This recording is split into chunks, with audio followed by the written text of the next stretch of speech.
Olá pessoal, aqui é o professor Bernardo Balceroto, da Universidade Federal de Santa Maria, seguindo com os vídeos de fisiologia animal comparada. Neste vídeo nós vamos abordar a endocrinologia da reprodução em vertebrados, alguns aspectos gerais e depois nós vamos focar na parte relacionada com os machos. Com relação à maturidade sexual, nós temos uma ampla variação nos vertebrados. Existem alguns peixes que vivem em lagoas temporárias, zonas tropicais e subtropicais, que atingem a maturidade sexual em poucas semanas. Mas por que isso? Porque esse ambiente onde eles vivem não dura muito tempo, então tem que madurar muito rápido.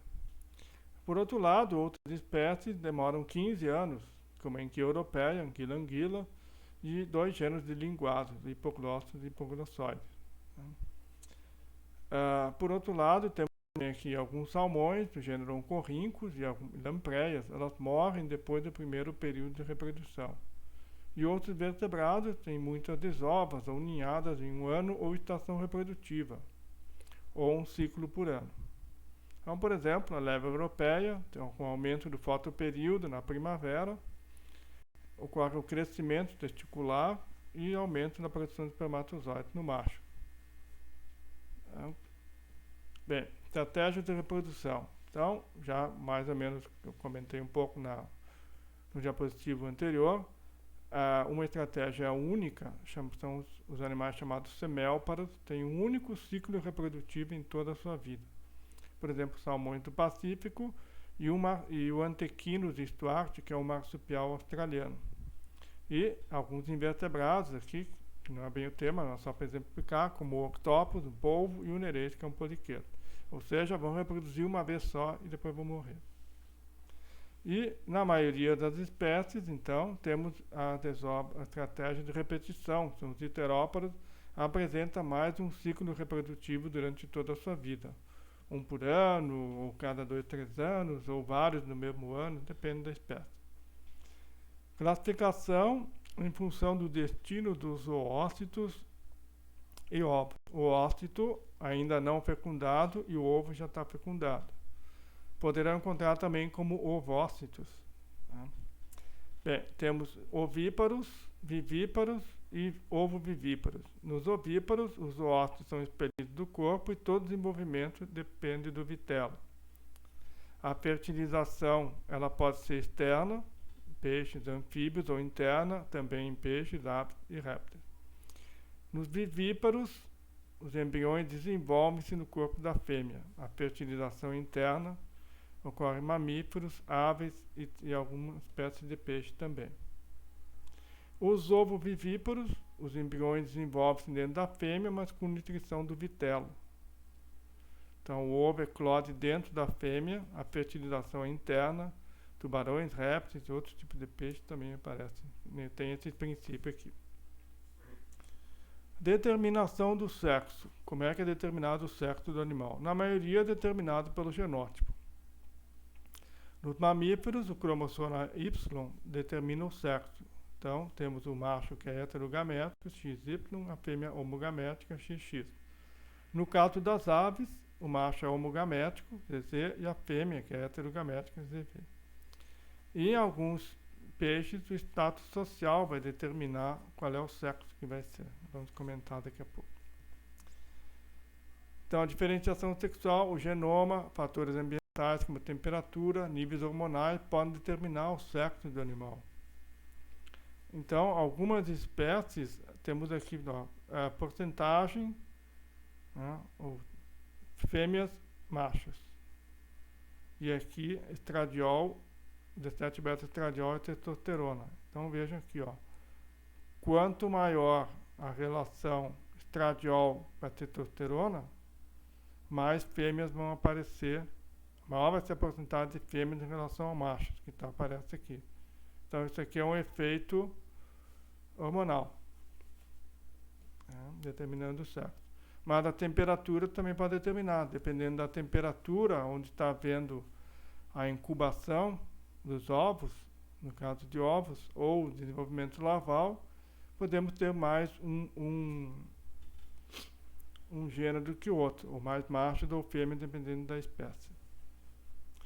Aqui na diferenciação sexual de mamíferos temos o que? Uma região de sexo determinante do cromossoma Y em células embriogênicas, né? Tem esse gene aqui, produz um fator determinante em testículos, inicia a produção de múltiplas proteínas que fazem a gônada se diferenciar no testículo, que vai ter então a célula de Leydig, secreta testosterona e controla o desenvolvimento do ducto wolffiano entre estruturas acessórias e desenvolvimento da genitália masculina externa. E a célula de Sertoli secreta uma substância inibidora milleriana, regressão do ducto milleriano, que é o que apareceria numa fêmea. Também é encontrado em muitas espécies do hermafroditismo, que teria então a capacidade de produzir oócitos e esperma. Algumas poucas espécies são hermafroditas simultâneos, podem produzir oócito e esperma ao mesmo tempo, mas geralmente evitam a autofecundação. Né? E tem os hermafroditas seriais, que eles mudam o sexo em função de estímulos ambientais ou programação genética. Então, temos a protogenia, fêmeas tornam-se machos. No caso de peixes, por exemplo, tem muitas espécies que na primeira época reprodutiva são fêmeas e depois se tornam machos, ou protandria. E aí, então, primeiro a reprodução como macho e depois se tornam fêmeas. Então, aqui vamos ter o que? Os machos são maiores que as fêmeas e aqui as fêmeas são maiores que os machos. Em algumas espécies de peixe de coral, a presença de um macho dominante pode promover uma inversão do sexo em machos recessivos. Então, nesse caso aqui, digamos, há uma mudança bidirecional, pode haver uma mudança bidirecional de um sexo para o outro. Tá? Mas isso aqui vai ocorrer em espécies que têm essas características aqui, certo? Não é qualquer uma assim que vai, em função de alguma coisa, vai mudar o sexo. Tá? Estamos falando aqui do sexo com características morfológicas e comportamentais, não apenas comportamentais. Aqui, só para exemplificar, um peixe de coral, aqui, o Thalassoma bifaciatum, aqui como fêmea, e depois se transformou em macho. Então, veja, uma mudança externa aqui, mudança da cor, e também aqui produz oócitos e aqui vai produzir espermatozoides. Esperma, no caso. Bem, a diferenciação sexual. Então, aqui nós temos mamíferos, no período da vida fetal ou logo após o nascimento, teremos então a presença de andrógeno no cérebro, como já vimos no diapositivo anterior, andrógeno no corpo e, consequentemente, no cérebro.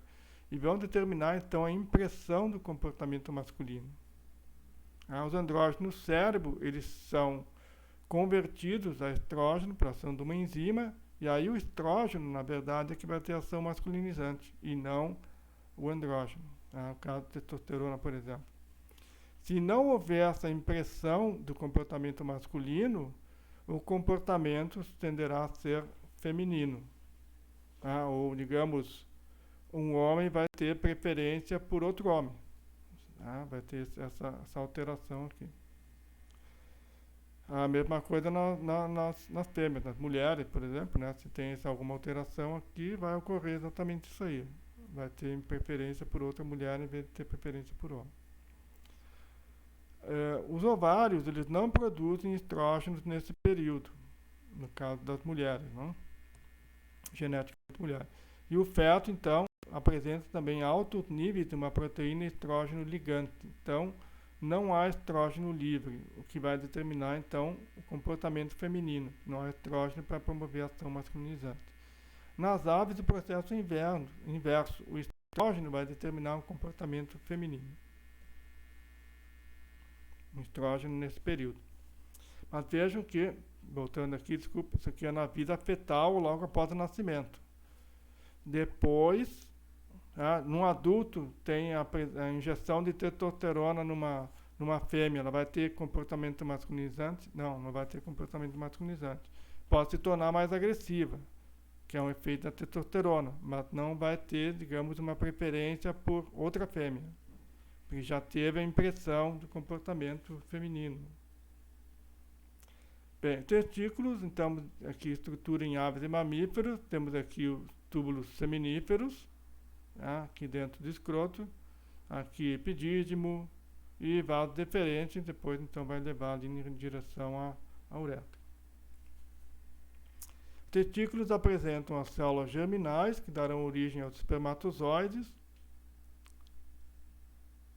e as células de Sertoli promovem, então, aqui a nutrição das células germinais, que são essas que estão por aqui. Né? E aqui encontramos as células de Leydig, que produzem testosterona e outros hormônios esteroides. Aqui nós temos a imagem, um corte de um testículo, certo? Mostrando a parte mais externa, as células de Leydig. Aqui espermatogônias, espermatócitos primários, secundários, espermátides e aqui espermatozoides. Tá? Então, isso aqui é uma exposição que ocorre aqui a célula de Sertoli. Em mamíferos, né? Nas outras espécies, outras classes, nós encontramos algo parecido. Podemos ter uma distribuição um pouco diferente aqui, certo? Mas vai ter célula de Leydig, célula de Sertoli, espermatozoides, etc, etc. Bem, nos mamíferos, a espermatogênese, ou seja, a formação do espermatozoide, a produção é durante praticamente toda a vida. É muito sensível às altas temperaturas corporais. Então, antes da maturidade sexual, estação reprodutiva, os testículos descem para o escroto, onde a temperatura é mais baixa. Isso para algumas espécies, certo? Para outros, os testículos já estão lá no escroto, descem durante o crescimento do animal e ficam lá embaixo. Tá? Então ali a temperatura é mais baixa.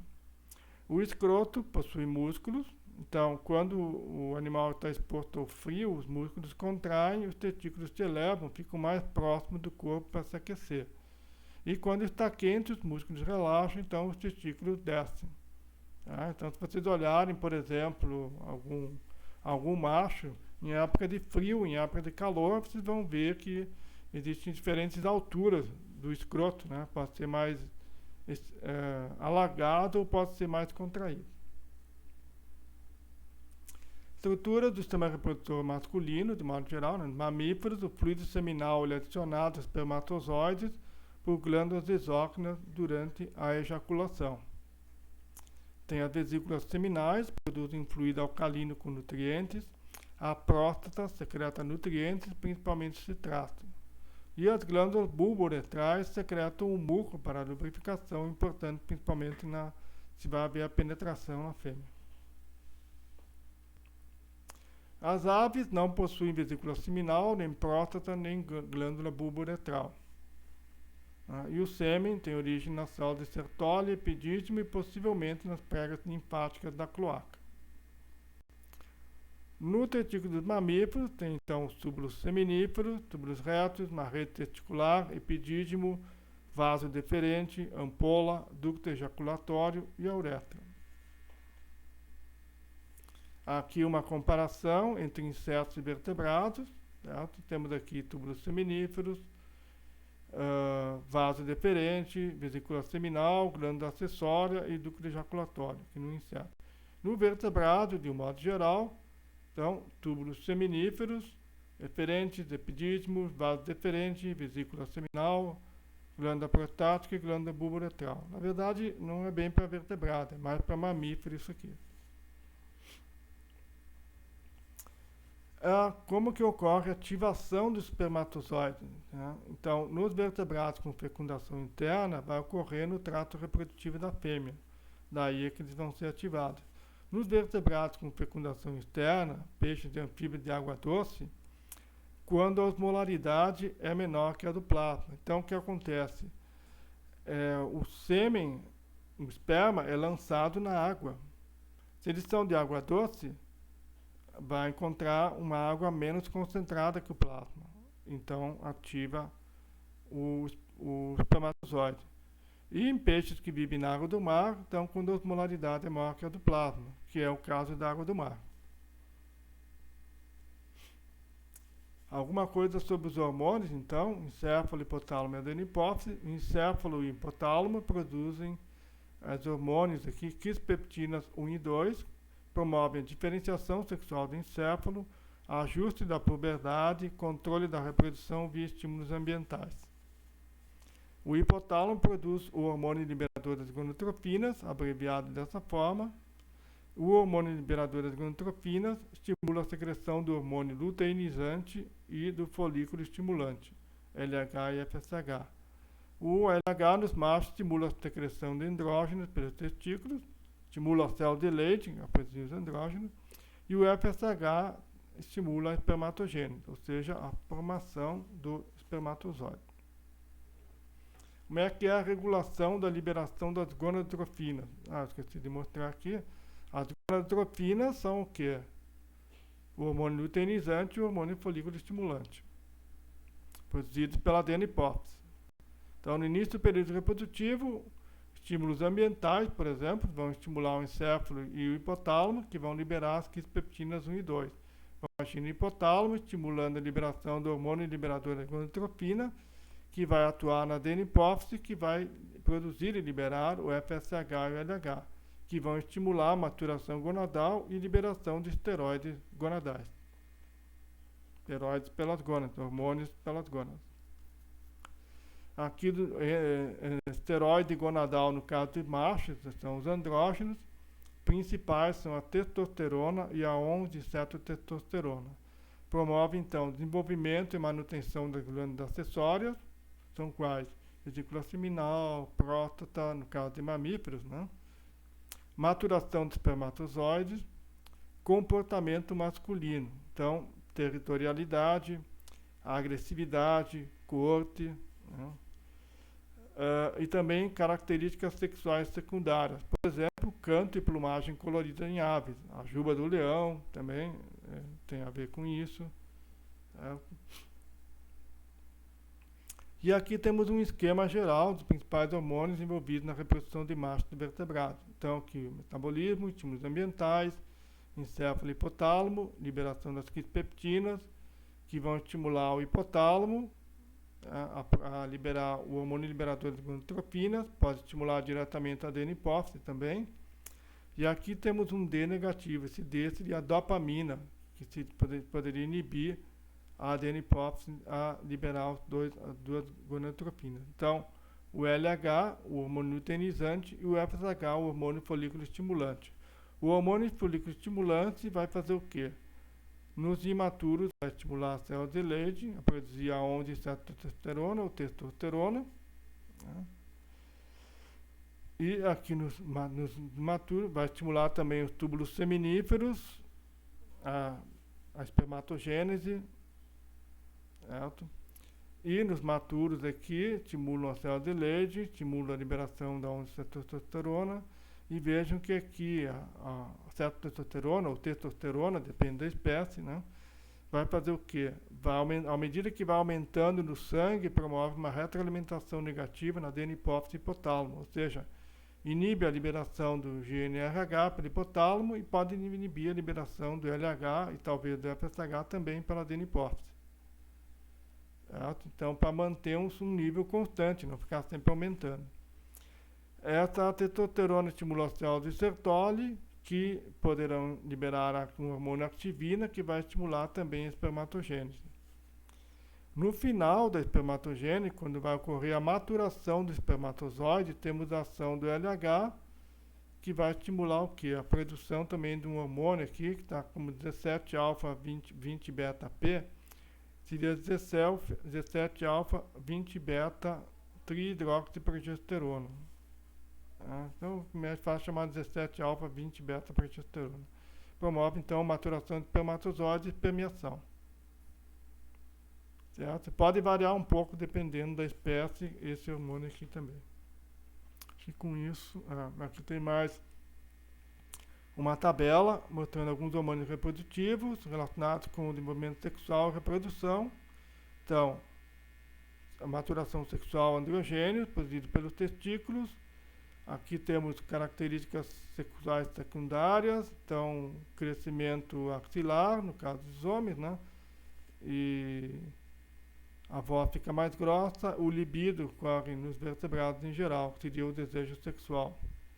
A espermatogênese, então temos aqui o hormônio liberador das gonadotropinas, liberados pelo hipotálamo, age na adenopófise, estimula a liberação do LH e do FSH também.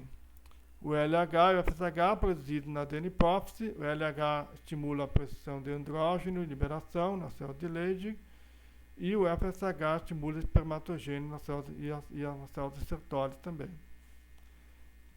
Os androgênios também aqui agem na célula de Leydig, célula de Sertoli, estimulando a espermatogênese. E as prostaglandinas, aqui os androgênios produzidos pela célula de Leydig. Prostaglandinas produzidas pelas vesículas seminais vão agir no útero da fêmea, né, que vai induzir as mudanças dentro do útero que afetam a motilidade espermática. Isso que quando o sêmen entrar no útero da fêmea. Com isso, então, terminamos a parte inicial de reprodução e com foco em macho.